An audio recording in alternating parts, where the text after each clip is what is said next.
اللہ اکبر اللہ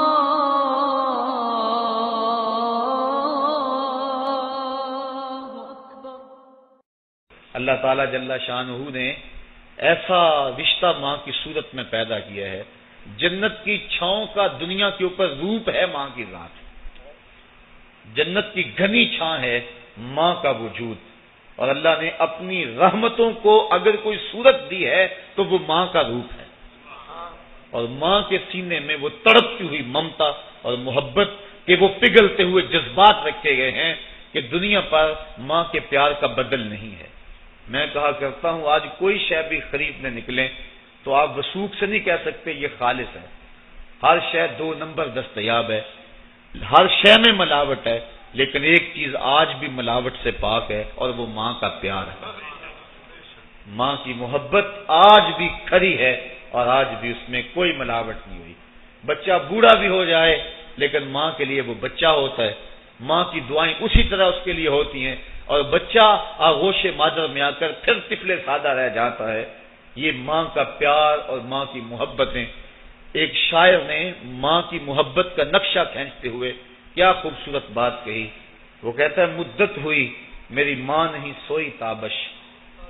میں نے ایک بار کہا تھا مجھے رات کو ڈر لگتا ہے، کہا سحری کے وقت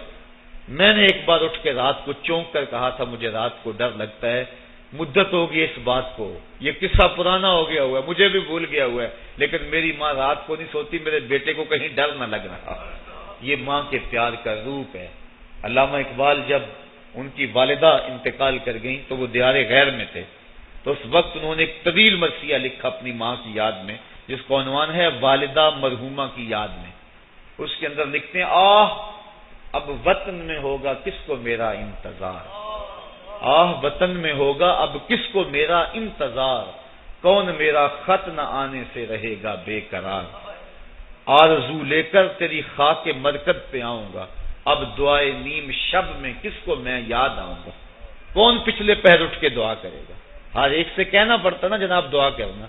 مولوی صاحب سے بھی عرض کرنا پڑتا حضور دعاؤں میں یاد رکھنا، پیر صاحب سے گزارش کرنا پڑتی ہے جناب مجھے دودھ راتوں میں اور چاندنی راتوں میں مجھے یاد رکھنا، حاجی کو معتمر کو کہنا پڑتا جناب دیار حرم میں جا رہے ہو اور دیار حبیب میں جا رہے ہو وہاں مجھے دعاؤں میں یاد رکھنا، سین حرم میں بھی اور جالی کے سامنے بھی، ہر ایک کو کہنا پڑتا ہے کہ مجھے دعاؤں میں یاد رکھنا۔ کبھی ماں کو بھی کہنا پڑا ہے کہ امی دعاؤں میں یاد رکھنا۔ ماں کے ہاتھ ویسے اٹھے رہتے ہیں، اور جب ماں کے ہاتھ اٹھ جائیں اجابت کے سارے دروازے کھل جاتے ہیں۔ میں نے پڑھا کتب حدیث میں جو دعائیں رد نہیں ہوتی ان میں سے ایک ماں کی دعا ہے،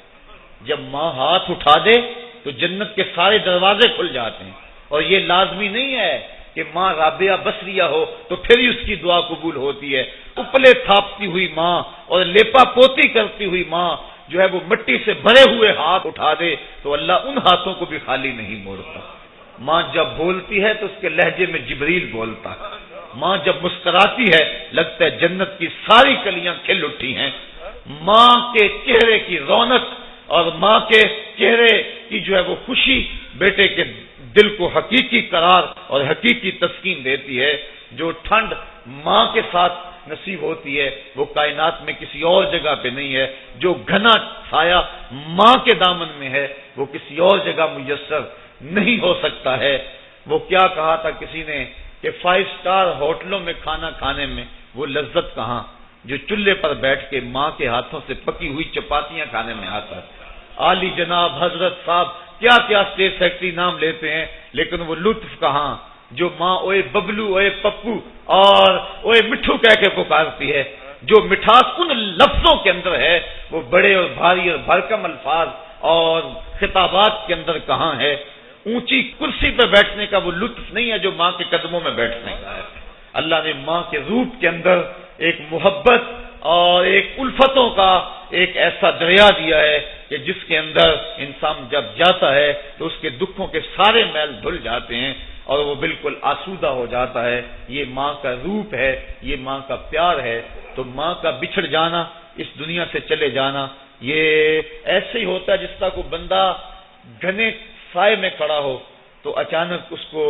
دھوپ میں کھڑا کر دیا جائے، پھر اسے پتا چلتا ہے کہ کتنا گنا سایہ تھا۔ جس طرح درخت ساری دھوپ اپنے اوپر سہتا ہے اور جو اپنے نیچے کھڑا ہو اس کو ٹھنڈک دیتا ہے، اسی طرح ماں باپ سارے دکھ اپنے اوپر سہتے ہیں لیکن اپنی اولاد کو ٹھنڈک پہنچاتے ہیں۔ ماں باپ کے اس دنیا سے چلے جانے کے بعد پتا چلتا ہے کہ میں کتنی گھنی چھاؤں سے کس